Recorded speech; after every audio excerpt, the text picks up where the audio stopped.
Remember when local mail used to tell you everything happening in your neighborhood?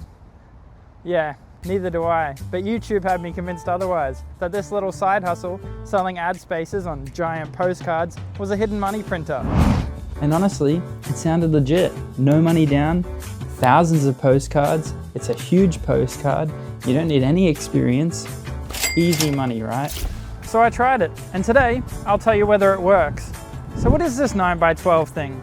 Well, you get businesses to pay you to put their ad on a big postcard like this. You design the ads on Canva, print them, and send them using USPS EDDM every door direct mail so they go to every house on the route without needing a mailing list. People pay you up front, and you don't need experience, just a bit of hustle and the willingness to get rejected until your soul leaves your body.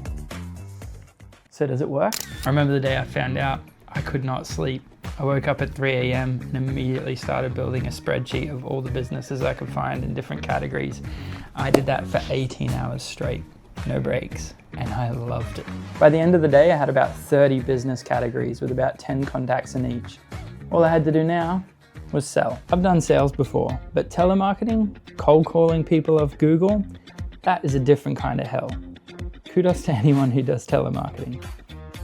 It was no after no, hatred after disgust, pity after please don't call us. I called about 80 to 100 businesses a day. After about 5 business days, it was about 500 numbers, and I got 2 sales. And then the idea hit me. These people are already trying to get their name out. And the first 2 calls, boom, sale, bringing me to a total of 4. And I needed 18. The rest of the numbers, dead numbers, no answers, and my hope was slowly dying. But I kept going, and I found every bulletin board in town. And soon, I was making about 2 sales a day. The bulletin boards are working. By now, it had been almost 2 months, and I told some people I'd have a card out in 2 months, but I didn't even have a full card yet. I still had 4 places to get. People wanted the card. People wanted money back on their investment, and I was the bottleneck. And so, some pulled out. I was talking to 20 plus businesses at a time. I was cold calling by the day. I was cold emailing by the night. I was designing ads all while I was working 2 jobs. And I was sleeping? Never. But hey, I got 3 contacts in the first week, an email and 2 other inquiries. Everyone else? Nothing. It was a flop. And I realized one critical thing. The gurus talk about how much money you can make and how to sell the cards. They don't tell you whether it actually worked. I found out the hard way. I tried 3 neighborhoods and nothing. I couldn't find a single business owner. And then I went to 1 street and I did a little prayer. Boom, 6 spots in an hour. But Mother's Day is in 3 weeks and I still only have half the card full. People wanted results that I couldn't promise. So I offered a payment plan, which was dumb. Printing costs $1,000, delivery costs $1,000, and people paid half up front. Rent, gone. Food, gone. Sanity, gone. Newsflash, it didn't work. The coupons crushed. The big ads, not so much. 4 months of grueling torture sold in a wholesome dream by YouTube gurus. I quit, but I didn't make this video just to tell you not to do it. If you're dumb enough to give this a try like me, here's how you do it right. All right, step 1, build a spreadsheet. Names, numbers, emails, notes, who called, who replied, when, how, were they nice? Track everything. If you want a template of how I did it, message me and I'll send you mine. Step 2, find the businesses. Start with the easy stuff. Yellow pages, Google Maps, search local businesses near me. The best are some of the niche specialty categories. So look for local business directories, local business groups, and find all their emails. Email them first. Download a mail tracker so you can see who opens your message. Those people that open your message are the best leads. Step 3, follow up smart. Call people in this order: the people who replied, the people who responded to the email, everyone else. Then the next step, step 4, is to go in person. It's intimidating, but it works. These businesses will love to see you in person. They want to get a feel for who you are.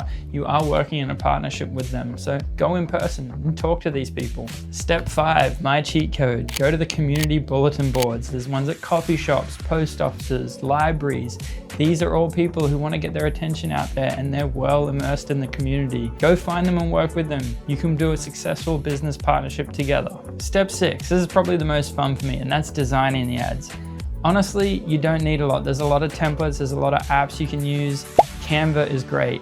I have Adobe. I like using Illustrator and Photoshop, so I had a lot of fun doing my own thing, but AI is really helpful, and you have apps like Canva that will help you do all of that. Of course, watch a couple of YouTube videos on how to do print media marketing and visual hierarchy and how to make text readable, all those things. And if you get stuck, ask AI, it'll help you out along the way. Step 7, this can be both stressful but also rewarding. It's printing and sending off the postcards.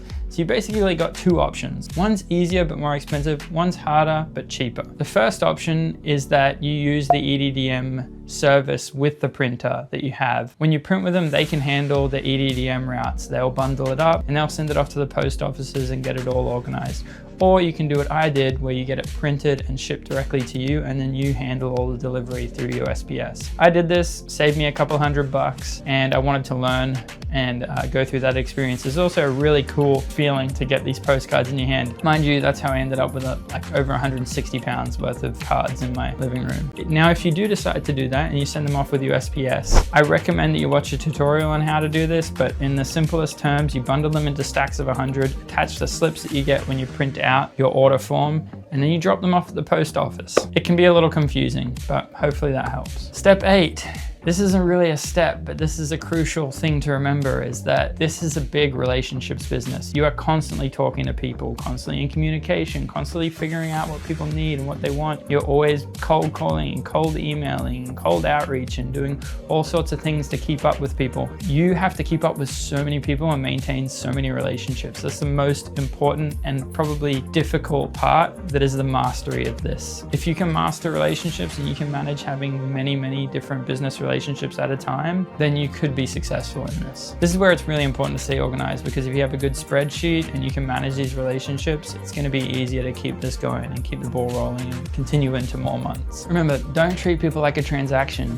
Your business partners, work with them like partners. All right, I told you how it was for me, and I told you how to do it. Now, my honest opinion, I don't think this will work in most places. Frankly, print media is kind of old-fashioned. It's done. People don't like what they get in the mail already. Adding to that is not really going to help. Although I think that if you have a real community that you're proud of and that you work with together, people might respond to better. I think it depends on where you are, but this could work. But for most people, for bigger cities, I really don't think print media is the way to go, frankly. I think it's cool to get your name out there. Maybe if you were doing this as a charity or with an NGO, it's a really cool way to work with businesses and help get their name out there. But frankly, if you're trying to make money off this, don't believe the gurus. It's not worth it for the businesses involved or for you. If you're doing this free of charge and everyone's getting free advertising, it's awesome. If they're paying for it, they're just not going to get the return on the ad spend that you can get very easily in other places, frankly. But the cool thing is you build a lot of really cool relationships. You get to know the community really well. You get to understand the way that different businesses operate, and you get to work with a lot of different people and see how to manage those relationships. That's definitely the most exciting part of it all. And at the end of the day, for me, I got 30 plus businesses viewed by 10,000 people in hand in the local community. And I tell you, when you get that card and you see it in person and all that hard work has gone into this thing you can hold in your hands, that's pretty exciting. So do with this information what you will. I don't think it's what the gurus say it is. I think it's a lot harder and a lot less successful than they make it out to be, but you will learn a lot about business. It was probably the business hustle that I learned the most from, and I think that's particularly because you're working with so many different businesses. You get to see how people work. And what's really cool is you're meeting a bunch of other entrepreneurs. Everyone that you meet is actively in business, and sometimes that can be hard to find, so it was a really easy way to get out there, especially through the local business meetups and those sorts of things. It's really cool to get an understanding of how people work and operate and how they run businesses and ask them questions. At the end of the day, after chasing money and chasing after what not necessarily I thought was an easy way to money, but a simple way, I don't think there is necessarily. I don't think that really exists. If fast or simple money existed, then everyone would be rich. I think you should focus on trying to create something that makes value, that does something for people, that makes a difference in this world, that makes it better, doesn't take advantage of people. I think if you do that, you'll be successful in more ways than money can make you. And that will be valuable beyond your lifetime. Thanks for watching. This is Lucky Living.